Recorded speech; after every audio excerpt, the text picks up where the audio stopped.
Thanks for watching. Don't forget to like, comment, share and subscribe to Mufti Tariq Masood, famous scholar. ہماری نظر میں موت غلط چیز ہے ہی نہیں. ہماری نظر میں تو موت ایک منزل ہے. آپ کی نظر میں موت منزل نہیں ہے بلکہ عیش و عشرت کا خاتمہ. جو آپ کا اصل ہدف تھا نا, عیش و عشرت, اس ہدف کی راہ میں سب سے بڑی رکاوٹ کیا ہے؟ موت. اور یہ اتنی بڑی رکاوٹ ہے کہ یقینی ہے, یہ لازمی, یہ ایسا بیریئر ہے جو آئے گا. آپ کسی سمت میں جا رہے ہیں اور آپ کو پتا ہے جو میرا راستہ ہے اس میں بیریئر ہے اور وہ کھلے گا نہیں, اور ایک وقت آئے گا وہ بیریئر سامنے آئے گا, مجھے منزل تک پہنچنے سے روکے گا, تو آپ تو ٹینشن میں فل. تو جس کا مقصد عیش و عشرت ہے اسے پتا ہے جتنا بھی عیاشی کر لوں بالآخر یہ عیاشی مجھ سے چھینی جائے گی, بڑھاپے میں بھی اور موت میں بھی. تو کبھی بھی سکون میں بولو بھائی نہیں آ سکتا. اور یہ بھی اس کی بات کر رہا ہوں جو واقعی عیاشی میں ہو, وہ سکون میں نہیں آئے گا. جو عیاشی میں نہ ہو, غموں میں ہو, وہ تو ویسے ہی مر جائے گا. وہ تو کہے گا یار ہمیں تو یہاں کو مزے بھی نہیں آ رہے اور مرنا بھی ہے, صحیح ہے نا. تو وہ تو ویسے ہی خودکشی کرے گا کہ ابھی نکلو یہاں سے, بس سے چھلانگ لگائے گا وہ کہ نکلو یہاں سے, اس سفر سے. تو اس لیے میرے بھائی یہ جو علماء کی مجلسوں میں آپ بیٹھتے ہیں, چاہے کسی بھی عالم کی مجلس میں دین سنتے ہیں, اس سے صرف آپ کا آخرت کا فائدہ نہیں ہے بلکہ دنیا کا بھی فائدہ. سکون آپ کو یہیں ملے گا, تمیز آپ کو, باقی ہر جگہ آپ کو دولت, پیسہ, بزنس, بس یہ چیزیں ملیں گی آپ کو. آگے نکلوں دوسرے کو پیچھے چھوڑ دوں, کمپٹیشن اور احساس کمتری. لوگوں کو میں دیکھتا ہوں, لوگ کہہ رہے ہوتے ہیں یار ایک تو ہمارے پاس پیسہ نہیں آ رہا, اس کا غم ہے, دوسرا اس کا غم ہے دوسرے کے پاس کہاں سے آ رہا ہے اتنا. یہ ایک مستقل ٹینشن ہے. یا تو سارے غریب ہو جائیں, جیسے پیٹرول مہنگا ہوتا ہے تو سب کے لیے ہوتا ہے نا, تو غم نہیں ہوتا, صرف آپ کے لیے مہنگا ہو رہا ہو. تو یار میرے پاس آ نہیں رہا اور اس کے پاس پتہ نہیں کہاں سے آ رہا ہے. تو مستقل یہ کمپٹیشن, تو آپ نے کمپٹیشن کا میدان دنیا کو بنانا ہی نہیں ہے. اور یار یہ تو مل گئی ٹھیک ہے, نہیں ملی ٹھیک ہے, اللہ یبسط الرزق لمن یشاء ویقدر. اللہ بار بار کہتے ہیں جس کے لیے چاہتا ہوں رزق کے دروازے کھول دیتا ہوں, جس کے لیے چاہتا ہوں بند کر دیتا ہوں. ہر محنت کرنے والے کو ملتا نہیں ہے.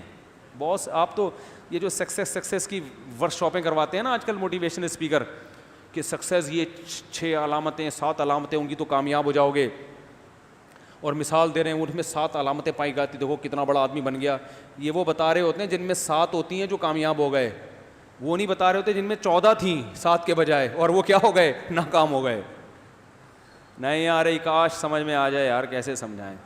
ان سے بولو سر کوئی ایسی مثال بھی ہے جن میں 7 سے زیادہ ہوں اور وہ پھر بھی کیا ہو گئے, ناکام. اگر وہ کہنا نہیں ایسا کوئی نہیں ہے, یا تو وہ کہیں گے ہاں ایسے بھی ہول سیل کے حساب سے ہیں, تو آپ کہیں پھر یہ کامیابی کی کوئی اصول تو نہ ہوا. 50% اگر کامیاب ہو رہے ہیں تو 50% کیا ہو رہے ہیں, ناکام. تو تجربہ ہے, کر کے دیکھ لیتے ہیں, تو ہو گئے تو ٹھیک ہے. اور ہم آپ کو ایسے بھی بہت سے لوگ دکھائیں گے جن میں 7 میں سے کوئی ایک علامت بھی نہیں تھی, جیسے ہمارے زرداری صاحب. کامیاب لوگوں کی 7 میں سے ایک علامت بھی نہیں ہے, اور ایک اسلامی کنٹری کے کامیاب ترین صدر بن کے دکھایا, واحد پہلا صدر جو سب سے زیادہ کامیاب, 5 سال پورے کر کے بغیر کسی ٹینشن کے گئے ہیں. حالانکہ 7 علامتوں میں سے آنیسٹ, وہ پتہ نہیں کیا کیا ٹوپی ڈرامے انہوں نے لگائے ہوئے نا, ایمانداری اور بہت کچھ, صرف ایک ہے استقامت ہے. تو کامیاب لوگوں کی علامت صرف استقامت نہیں ہوتی, اچھی چیز پہ استقامت, ٹھیک ہے نا, یہ بھی تو ہے نا. غلط چیز پہ اگر استقامت ہوگی وہ تو بری چیز ہے, لیکن وہی بری چیز کیا بن گئی. ایک صاحب کی بات کر رہا ہوں, زرداری کی نہیں, زرداری صاحب کی بات نہیں کر رہا میں, ایک صاحب کی بات کر رہا ہوں, تو وہ آپ خود گیس کر لیں کون ہے. تو ان میں کوئی بھی علامت نہیں پائی گئی, مگر الحمدللہ ایک کنٹری کے 5 سال جو آج تک کوئی پورے نہیں کر سکا, اور اب تک کامیاب ہیں الحمدللہ. محبت ہے اس لیے کہہ رہا ہوں.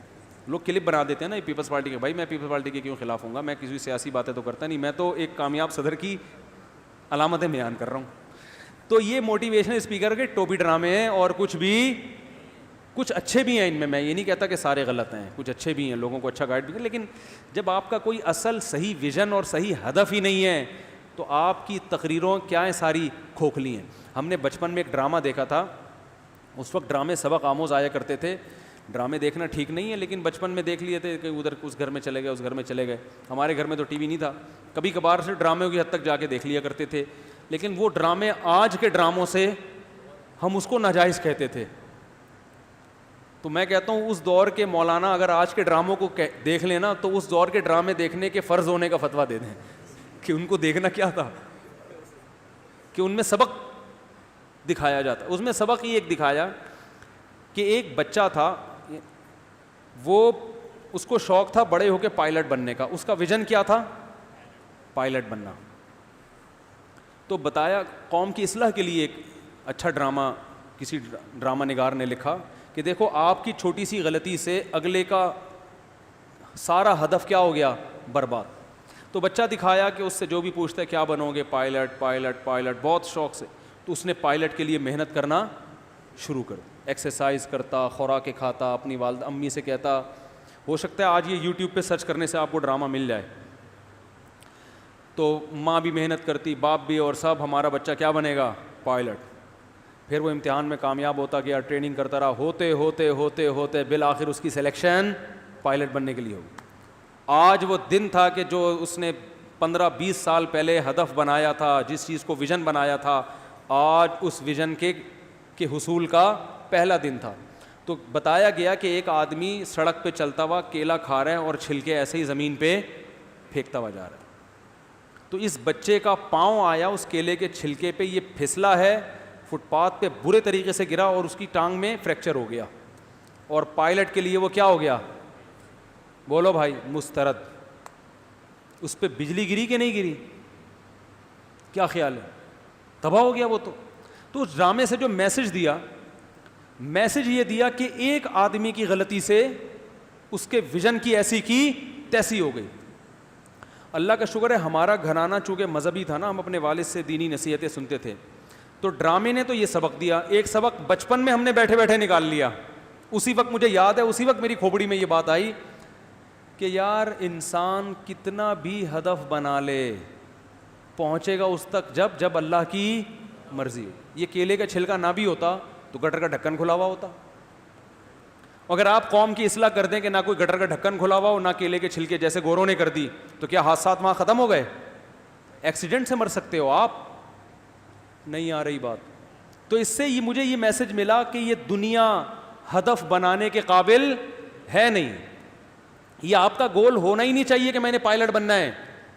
سوال پیدا ہوتا ہے جب یہ گول ہی نہیں ہوگا آپ کا تو پائلٹ کہاں سے ملیں گے آپ کو؟ ابے پائلٹ کی بھی تو ضرورت ہے نا معاشرے میں. یار نہیں آ رہی سمجھ میں, کیا کریں یار. تو اس کا جواب یہ کہ پائلٹ بننا اصل مقصد نہ ہو, پائلٹ بن کے اصل مقصد ہو قوم کی خدمت, اور قوم کی خدمت سے اصل مقصد ہو اللہ کی رضا.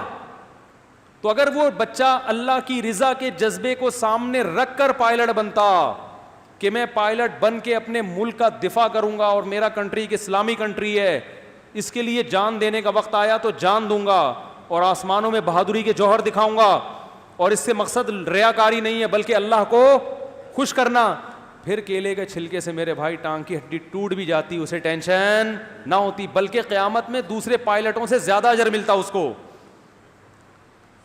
اللہ کہتے ہیں میرے لیے اس نے کیا دی ہے؟ میری راہ میں قربان ہوا ہے. نبی صلی اللہ علیہ وسلم نے کیا فرمایا کہ جو میدان جہاد میں نکل کے شہید ہوتا ہے نا, وہ اگر لڑائی کے دوران شہید نہ بھی ہو, کسی اور حادثے سے مر جائے یا بیماری سے مر جائے, تو اللہ کے ہاں شہید ہی ہے, کیونکہ اسی راستے میں موت آ رہی ہے. تو آپ ٹریننگ کے لیے جا رہے تھے نا یا سلیکشن کے لیے, اس دوران آپ کی اگر موت آ گئی تو اسی راستے میں آئی ہے, تو اسی میں اللہ قیامت کے دن. بھائی حاجی کے بارے میں آتا ہے جو احرام پہن کے حج کرے اور مر جائے, تو ابھی حج کے ارکان پورے نہیں ہوئے, لیکن قیامت میں تلبیہ پڑھتے ہوئے اٹھے گا احرام میں, اللہ اس کا حج کمپلیٹ کرائیں گے اس کو, کہ قیامت کے دن اٹھے گا وہ اسی احرام کی حالت میں اٹھے گا. تو حج کے دوران موت آ گئی بڑی فضیلت کی, علم کے دوران علم حاصل کرتے ہوئے موت آ گئی علماء میں شمار ہوگا. تو پائلٹ بننے کے پروسیس کے دوران اگر موت آ گئی تو اللہ کے ہاں کس میں شمار ہوگا؟ پائلٹ. اور دوسرے پائلٹ کی تو پتہ نہیں بخشش ہو یا نہ ہو, کیونکہ اس ہو سکتا ہے اس وقت اس کی نیت اچھی ہو, پائلٹ بننے کے بعد اس کی کھوپڑی گھوم گئی, غدار ہو گیا, کچھ بھی ہو گیا. اس کی موت نے اس کے اچھے عمل پر مہر لگا دی ہے, اسٹیمپ لگا دی ہے کہ بھائی تیری موت اچھی جذبے سے آئی ہے, چاہے کیلے کے چھلکے سے آئے, یا پاکستان کراچی میں گٹر کا ڈھکن نہیں تھا اس میں گر کے آئی, یا کسی ایکسیڈنٹ سے آئی ہے, تو اللہ کے ہاں کیا ہو گیا؟ کامیاب. اب ٹینشن لینے کا بولتے کیوں نہیں بھائی, نہیں ہے تو کہاں سے کہاں بات چلے گی, پتہ نہیں ہے بات کیا کر رہا تھا میں. تو اس لیے اگر تو وہ کیا ہوتا, وہ اس ڈرامے کا جو سبق دیا, ایک سبق تو اچھا دیا کہ قوم کی ایسی حرکتوں سے نقصان ہوتا ہے, لیکن ایک سبق اور دینا چاہیے تھا کہ بھائی کامیاب لوگوں کی اس بچے میں تو 7 علامتیں پائی جاتی تھیں, لیکن پھر بھی کامیاب جس کو آپ, اس کا مطلب آپ کے ہاں جو کامیابی کی ڈیفینیشن ہے وہ ڈیفینیشن ہی کیا ہے, رانگ ہے. سکسیس کی جو ڈیفینیشن ہے وہ ڈیفینیشن ہی غلط ہے, اور صحیح ڈیفینیشن آپ کے پاس ہو نہیں سکتی جب تک آپ اسلام قبول نہیں کرتے, کیونکہ جو آپ صحیح ڈیفینیشن بیان کریں گے لوگ اس پہ دلیل مانگیں گے, اس کی دلیل کیا ہے. کوئی دلیل آپ کے پاس اس کے علاوہ ڈیفینیشن کی ہے نہیں. ہمارے پاس دلیل ہے اور وہ قرآن و سنت ہے. اب آپ کہہ سکتے ہو قرآن و سنت کو تو ہم نہیں مانتے, آپ مانتے ہو, تو اس دلیل کو تو ہم نہیں مانیں گے, تو ہم کہیں گے قرآن و سنت کا برحق ہونا ہم دوسرے دلائل سے ثابت کر دیں گے, تو آپ کو ماننا, ہم قرآن و سنت کے برحق ہونے کے بھی تو دلائل ہے نا ہمارے پاس, جب ہم اس کو ثابت کریں گے تو قرآن و سنت کے دعووں کو بھی آپ کو ماننا پڑے گا. تو ہم جو بات کر رہے ہیں, جو اسلام جو بات کر رہا ہے اس کے پیچھے مضبوط دلیل ہے, وہ آپ کو ایک ایسا زندگی گزارنے کا راستہ دے رہا ہے. اسلام کے علاوہ جو کچھ بھی ہے وہ دعوت کھوکھلی ہے, چاہے اس کو بیان کرنے والے کتنے ہی ذہین ہوں, کتنے ہی پڑھے لکھے ہوں, کتنے بڑے بڑے فلاسفر ہوں, لیکن ان کی دعوت میں سقم ہے, عیب ہے, وہ کبھی بھی آپ کو صحیح گائیڈ نہیں کر سکتے. سمجھتے ہو تو آئندہ کبھی کسی موٹیویشنل اسپیکر کی تقریر سنیں کامیاب لوگوں, میں کیسے کامیاب ہوا, میں یہاں تک کیسے پہنچا, تو آپ ان سے بولو بھائی ہم تو اس کو کامیابی سمجھتے ہی نہیں کہ شہرت اور عزت کو. ہمارے یہاں تو ایک ٹماٹر والا بھی کامیاب ہو سکتا ہے, ایک رکشے والا بھی, جو اس اسٹیج پہ نہیں ہے. کیا خیال ہے؟ تو یہ جو آپ بیان کر رہے ہو, اور سارے اس اسٹیج پہ پہنچیں گے تو سنے گا کون؟ سارے ہی اپر لیول پہ پہنچ جائیں گے, تو اپر لیول جو ہے نا یہ تو ایک امر اضافی ہے کہ ان کے مقابلے میں اوپر, تو سب لوگ جب کامیاب ہوں گے تو پھر ماتحت کون ہوگا؟ تو سکسیس کی جو حقیقی ڈیفینیشن ہے وہ وہی ہے جو کس نے بیان کی ہے, اسلام نے. سمجھتے ہو کہ نہیں سمجھتے کہ آپ کا ہدف صحیح ہو, پھر بے شک عزت ملے نہ ملے, شہرت ملے نہ ملے, دولت ملے نہ ملے, دنیا میں آپ ناکام ترین انسان بھی کیوں نہ کہلاؤ, پھر بھی اللہ کی نظر میں کیا ہو, کامیاب. حدیث میں آتا ہے بہت سے پیغمبر ایسے گزرے جنہوں نے ابھی دعوت کا کام شروع کیا اور ان کو شہید کر دیا گیا, قتل کر دیا گیا.